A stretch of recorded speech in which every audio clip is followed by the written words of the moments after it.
Assalamualaikum warahmatullahi wabarakatuh. Salam sejahtera bagi kita semua. Perkenalkan, nama saya Faisal Lutfi Afriansyah, salah satu dosen di program studi Manajemen Informatika di jurusan Teknologi Informasi Politeknik Negeri Jember. Pada momen kali ini, saya akan menjelaskan salah satu mata kuliah menggunakan metode DIA atau Delivery, Interaction, dan Assessment sebagai pernyataan diri dosen dalam unjuk kerja Tridharma Perguruan Tinggi atau PDD UKT PT di bidang pengajaran. Video ini dibuat dengan tujuan memenuhi persyaratan sertifikasi dosen atau Serdos Smart 2024. Mata kuliah yang akan saya sampaikan pada kesempatan kali ini yaitu terkait mata kuliah pemrograman mobile, di mana mata kuliah pemrograman mobile merupakan mata kuliah wajib teori yang memiliki bobot 2 SKS.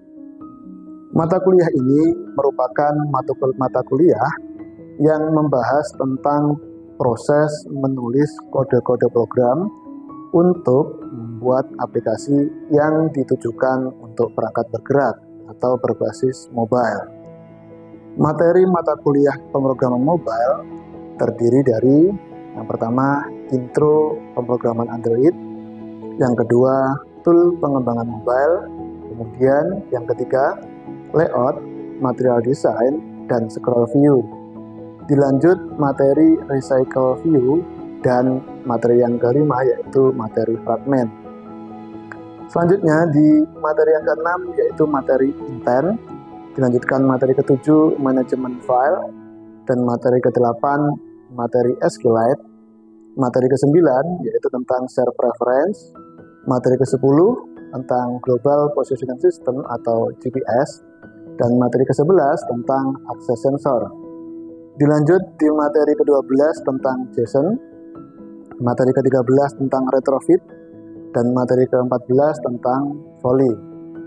Untuk strategi pembelajaran yang saya terapkan menggunakan sistem Student Centered Learning atau SCL, atau biasanya disebut pembelajaran yang berpusat pada mahasiswa, dan pembelajaran berbasis studi kasus PBL atau biasanya disebut Project Based Learning. Strategi dalam proses pembelajaran dilakukan secara luring. Media yang digunakan dalam pembelajaran yaitu menggunakan komputer atau laptop, kemudian tool presentasi, dan LCD proyektor. Pembelajaran menggunakan Learning Management System atau LMS di jurusan Teknologi Informasi yang dapat diakses di laman elearningjti.polij.ac.id. Untuk materi kuliah dan bahan bacaan diinformasikan sejak awal perkuliahan yang dapat diakses juga melalui laman LMS.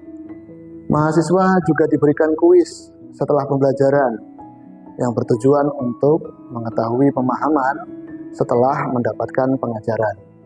Untuk menambah wawasan dan pemahaman serta pengembangan materi kuliah, mahasiswa juga diberikan tugas terstruktur dan juga pembelajaran secara mandiri. Adapun aspek penilaian yang saya terapkan antara lain, yang pertama adalah sikap, di mana dalam penilaian sikap ini tingkah laku atau attitude, cara mahasiswa menyampaikan pendapat dalam diskusi dan juga tanggung jawab dalam menyelesaikan tugas dalam pengajaran, dalam proses belajar mengajar. Yang kedua adalah pengetahuan, di mana hal ini adalah terkait penguasaan materi mahasiswa dalam mengemukakan pendapat, ide, pengetahuan, baik dalam diskusi, presentasi, UTS, ujian tengah semester, maupun UAS, ujian akhir semester. Yang ketiga yaitu keterampilan, di mana praktik dalam mengembangkan atau dalam membuat program berbasis mobile, dan kreativitas serta inovasi mahasiswa dalam mempresentasikan ide-ide dan gagasan proyek di akhir semester. Terkait bobot penilaian yang saya berikan kepada mahasiswa yaitu yang pertama bobot dari nilai case method, kemudian tim based project, serta tugas dan kuis yang secara akumulatif bernilai 65%. Kemudian selanjutnya adalah bobot nilai ujian tengah semester di mana bernilai 15%. Kemudian yang terakhir adalah bobot nilai ujian akhir semester yang berbobot 20%. Penentuan nilai akhir dengan cara menjumlahkan secara akumulatif hasil dari bobot yang diterima. Kemudian dikonversikan ke dalam nilai akhir, di mana nilai A adalah nilai 81 hingga 100, nilai AB 76 sampai 80, nilai B adalah 71 sampai 75, nilai BC adalah nilai 66 hingga 70, nilai C adalah 56 hingga 65, nilai D adalah 46 hingga 55, dan nilai E itu adalah kurang dari 45. Batas lulus adalah nilai 60 atau C, di mana jika nilainya kurang dari 60 dapat mengikuti ujian perbaikan di akhir semester. Tugas yang dikerjakan ada yang bersifat individu secara mandiri dan ada yang dikerjakan secara berkelompok. Dalam membangun program aplikasi berbasis mobile, penugasan akan disesuaikan dengan bahan kajian dan materi pembelajaran. Seluruh penugasan akan dikumpulkan dan berpusat pada LMS jurusan Teknologi Informasi dengan format sesuai dengan pertemuan yang sudah dituliskan dan diberikan keterangan di setiap pertemuan pada LMS. Jika mahasiswa merasa keberatan dengan hasil nilai yang diperoleh dan ingin melakukan perbaikan, mahasiswa akan ditunjukkan hasil kalkulasi maupun konversi nilai dari penggabungan jumlah nilai dari masing-masing dosen dalam satu tim teaching, sehingga penilaian dilakukan secara objektif dan terbuka. Selanjutnya, dosen menerima kritik. Dosen dapat dikritik juga dan juga dapat diberikan saran untuk perbaikan diri dalam perkuliahan, di mana setiap akhir semester akan ada penilaian terkait pembelajaran di masing-masing mata kuliah. Setiap perkuliahan dosen selalu menekankan pada mahasiswa untuk lebih disiplin, di mana toleransi keterlambatan masuk perkuliahan dan praktikum adalah 10 menit. Mahasiswa menggunakan seragam rapi, mentaati tata tertib, baik yang ada di laboratorium maupun di ruang perkuliahan. Jika terdapat mahasiswa yang berhalangan hadir, dapat mengirimkan surat izin dari orang tua, atau surat keterangan dokter, atau mungkin surat izin lain yang sah sesuai dengan keterangan yang diberikan. Mahasiswa juga dapat melihat referensi perkuliahan yang dimaksud, dapat digunakan pada mata kuliah pemrograman mobile yang terdiri dari referensi utama dan pendukung yang tertulis pada RPS, di mana RPS diupload pada LMS di minggu pertama perkuliahan. Setelah ini akan ada video cuplikan dari proses pembelajaran mata kuliah pemrograman mobile yang dilakukan secara luring. Baik, Assalamualaikum warahmatullahi wabarakatuh. Sebelum kita mulai kuliah, seperti perkuliahan di minggu-minggu sebelumnya, kita berdoa terlebih dahulu. Kita berdoa agar apa yang kita pelajari dapat bermanfaat dan juga dapat dipahami hingga nantinya bisa digunakan di kemudian hari. Berdoa dipersilahkan. Hari ini materi kita tentang fragmen. Materi fragmen ini berhubungan dengan activity yang sudah dijelaskan di minggu pertama. Jadi activity itu adalah halaman, kalau kita andaikan gambar pada sebuah lukisan itu kanvasnya.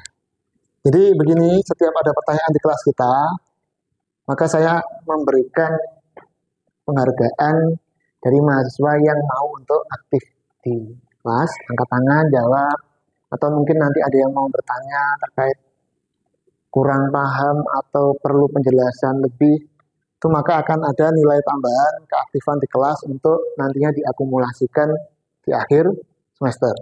Kan namanya ujian itu kalau hanya patokan nilainya hanya dari UTS dan UAS, saya kira kurang fair. Jadi untuk penilaian saya ambil lebih banyak prosentasenya di keaktifan di kelas. Nah, ini contohnya. Ini adalah sebuah activity. Ini adalah sebuah activity yang kedua. Perpindahan antara activity pertama ke activity kedua itu disebutnya adalah intent. Jadi kalau tadi saya tanya activity itu apa, sebenarnya activity itu hanya satu halaman ini saja. Sedangkan perpindahan ketika ada event on click itu disebutnya adalah intent. Ini nantinya akan ada di materi minggu berikutnya, materi tentang intent. Materi minggu ini tentang fragment. Nah, ini penjelasan menyambung dari jawaban Karisma tadi. Merupakan salah satu komponen yang ada di Android Studio yang fungsinya untuk menampilkan user interface. Fragment itu reusable class, di mana reusable class tersebut adalah implement dari beberapa fitur pada activity. Jadi sebenarnya kalau ada fragment, sebenarnya di dalamnya ya ada activity-nya. Tapi biasanya penggunaannya fragment itu menyesuaikan kebutuhan dari pengembang. Ini contohnya. Ini fragment di halaman yang luas, biasanya di tablet. Karena begini, pembuatan aplikasi Android itu tidak berfokus hanya pada smartphone, tapi juga pada tablet, juga pada smart TV. Karena TV pun sekarang juga berbasis Android.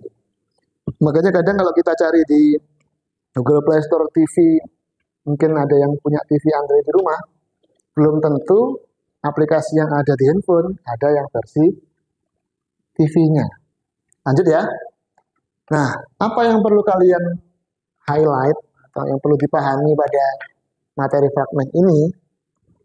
Yang pertama adalah sebuah fragment merupakan kombinasi layout XML. Jadi kalau di materi native, Android yang native, itu dipisahkan.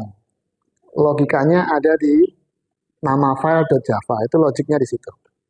Untuk desain-desainnya, tampilannya, itu disimpannya adalah di nama file.xml. Beda kalau kalian belajar tentang framework menggunakan Flutter, memang ada sedikit pembeda yang bagi sebagian orang katanya lebih mudah menggunakan framework, tanpa harus memikirkan .java-nya dan .xml-nya. Dengan menggunakan support library, fragment dapat mendukung hampir semua versi Android. Jadi memang pada saat pertama kali kalian mau membuat sebuah aplikasi, itu biasanya kan ada namanya API, versi Android lah nyebutnya. 6, 7, 8. Tapi dengan menggunakan support library, fragment hampir mendukung seluruh versi Android. Lanjut, fragment dapat digunakan berulang kali dalam activity recycle. Jadi dalam satu activity itu bisa menggunakan beberapa kali fragment. Karena fragment itu sebenarnya kayak layer-layernya activity tapi dikemas dalam satu package gitu.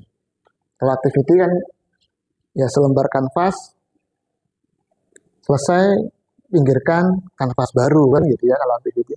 Kalau fragment itu enggak, dalam satu laman gitu, satu halaman itu berisi beberapa activity. Itu sebenarnya fragment.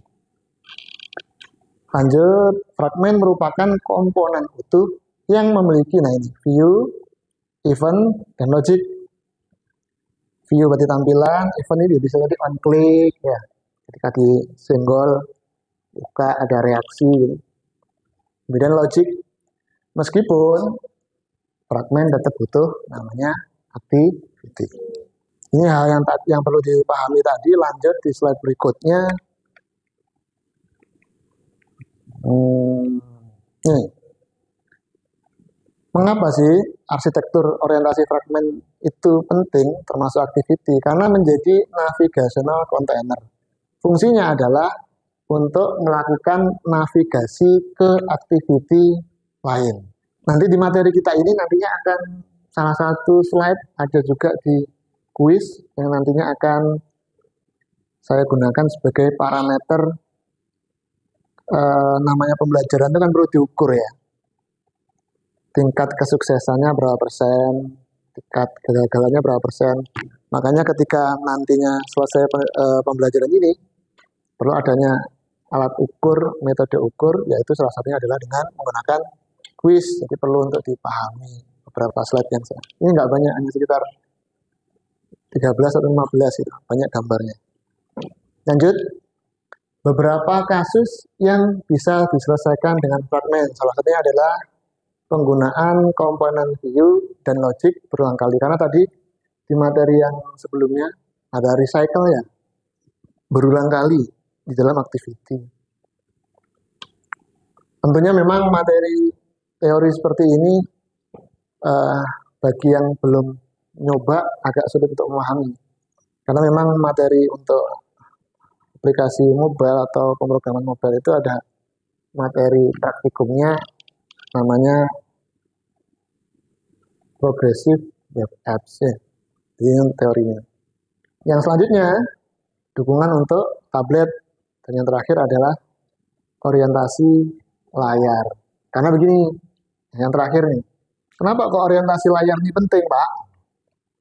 Karena orientasi layar itu punya batasan maksimal bentang, lebar.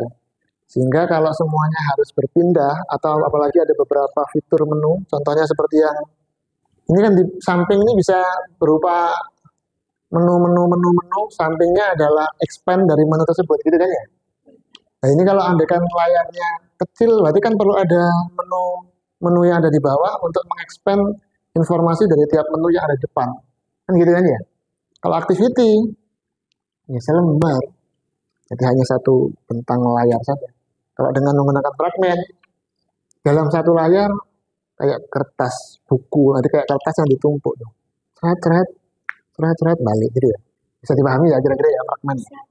Lanjut kita terkait implementasi fragmen.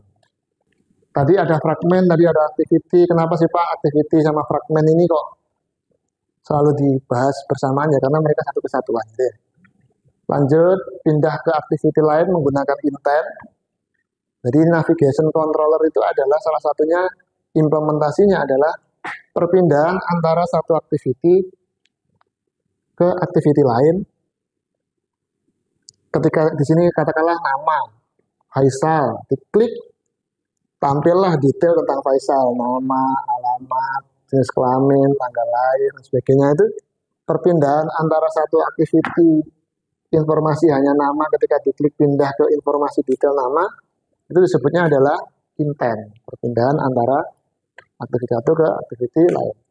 Selanjutnya adalah menampilkan komponen navigasi seperti navigation drawer atau view pager.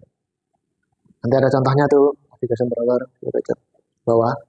Selanjutnya adalah menampilkan dan menyembunyikan fragmen tertentu menggunakan fragmen manager. Menerima data dari internet yang mengirim data antar fragmen. Nah ini contoh navigation drawer. Nah itu, mulai lagi ya. Kosongan, ada first fragment, ini halaman fragmen pertama, halaman fragmen kedua, dan ini adalah halaman fragmen yang ketiga. Lebih mudah memang kalau menggunakan drawer pada fragmen. Ini contoh view pager, tadi kan kita sudah bahas tuh. Navigation drawer, view pager ya. Ini contohnya. Jadi dalam satu activity, satu halaman ini panjang kalau handphone, tapi bisa di slice nih. Mungkin bisa makanan, minuman, camilan. Nah, Anda kan bikin aplikasi resto. Ya. Dan setiap halaman ya memiliki informasi detail yang berbeda tergantung data yang diambil dari internet atau dari server. Ini adalah fragmen life cycle. Memang agak bikin bingung ini gimana maksudnya Pak? Sebenarnya dari proses tampilan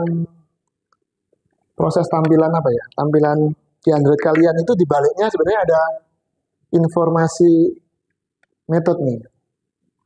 On attach, on create, ada on start, on resum. Selesai ya? Jadi materi kita sampai sini untuk fragmen.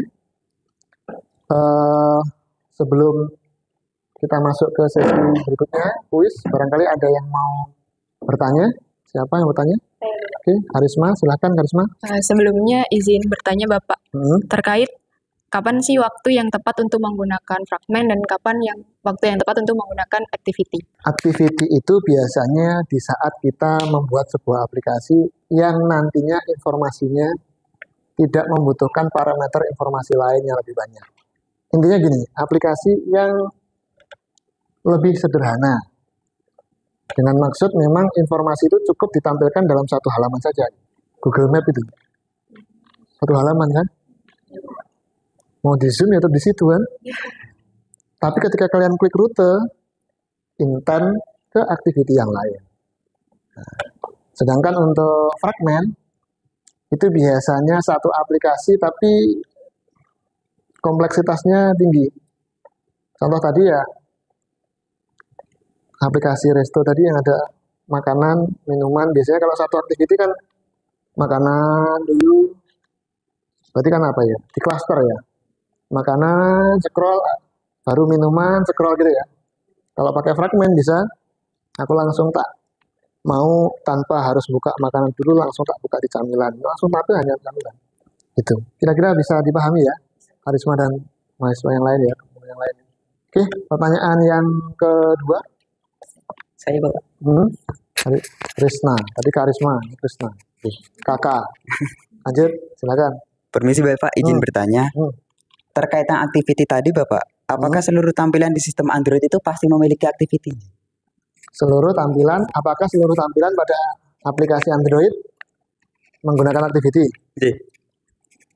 Jadi gini, seluruh yang kalian bisa eksekusi, yang kalian bisa sentuh-sentuh di layar itu ya sebenarnya activity. Jadi kalau sampai ada aplikasi tanpa activity itu berarti sebenarnya aplikasinya yang berjalan di belakang layar. Kalau belakang layar itu kan berarti rata-rata kalau belakang layar itu pasti ilegal kan? Nguntit, ya kan? Ngecek posisi GPS. Jadi selama kalian itu bikin aplikasi yang proper, sebenarnya pasti membutuhkan activity. Emangnya ada aplikasi tanpa activity? Ada. Dia habis diinstal, ya hanya logonya aja mungkin yang tampil. Ketika diklik, hilang, nggak punya activity, dia langsung akses ke latitude longitude katakanlah. Jadi dia langsung akses ke permission posisi. Gimana? Ya di GPS kan, di permissionnya.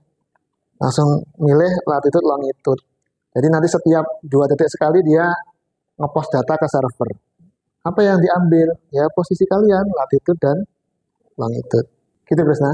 Jadi intinya seluruh aplikasi pasti butuh activity. Fragmen pun sebenarnya adalah kumpulan dari activity. Jadi tetap komponen activity itu tetap ada pada fragmen.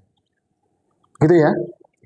Kalian masuk ke kahoot.it, kemudian kalian masukkan PIN 2653856. Ada Eka, Devi, Firda, Kresna, Karisma, Bella, Siva, Marisa, Malemna, Alizar. 12. Udah ya, 12. Saya lanjutkan dulu. Kita persiapan. Kick off. Oh, ini pertanyaan pertama. Silahkan. Waktunya terus berjalan sebelah kiri, sebelah kanan adalah jawaban. Oke, sudah 12 orang menjawab. Lanjutkan lagi. Skor pertama, jawab tercepat Kresna. Kita lanjut di pertanyaan kedua, nanti diakumulasi. Silahkan. Sebuah research class yang mengimplement beberapa fitur sebuah activity. Berarti kalau kalian cepet tuh waktunya belum habis, berarti semua udah jawab ya. Lanjut. Karisma naik. Di pertanyaan kedua, Kresna ada di survei, ini kayak family 100 gitu ya. Jadi ini 5 terakhir. Memang hidup tuh naik turunnya. Kadang di atas, kadang di bawah. Kita lanjut. Berikutnya, yang tidak bisa diselesaikan dengan fragmen. 2, 1. Wih, Ada yang salah. Lanjut. Oke, Karisma tetap berada unggul di urutan pertama. Marisa mulai naik, geser dengan Devi. Selamat. Lanjut, pertanyaan keempat dari 5 yang perlu dipahami pada fragmen. Jawabannya belum tahu. Kita lanjut dulu ya. Kresna mulai masuk di klasemen ketiga. Devi makin turun. Marisa masih on the position-nya. Kita pertanyaan terakhir ya. Kenapa? Karisma has a streak with 4 correct answer. Yes. Berarti lebih dari hat-trick ini. 4. Lanjut. Pertanyaan terakhir, penentu. Activity adalah navigation controller. Ya, waktu habis. 32 berarti ada beberapa mahasiswa yang tadi bingung alias pas, nggak milih. Jawabannya ketiganya benar, yang salah adalah semua salah. Ya, kita terakhir kita bikin apa ya? Podium kita. Kita bikin podium. Ya, Devi angkat tangan. Kemudian Marisa, yang terakhir. Wis, ini ada senternya. Ya, Alhamdulillah, tadi Karisma juga tanya. Tadi saya bertanya juga, Karisma tanya juga. Ini sekarang masuk podium yang ada senternya tadi ya. Baik, kira-kira cukup untuk perkuliahan kita pada hari ini. Sebelum kita akhiri, kita berdoa penutup agar apa yang kita pelajari dapat diresap sehingga paham, walaupun mungkin namanya pelajaran tuh ya semuanya sama, tapi ngeresapnya biasanya beda-beda. Sehingga apa yang nantinya kita pelajari dapat barokah, yang kadang pas ujian, kadang pas lagi wawancara sama HRD, ingat gitu. Ya, berdoa sesuai dengan agama masing-masing, dipersilahkan.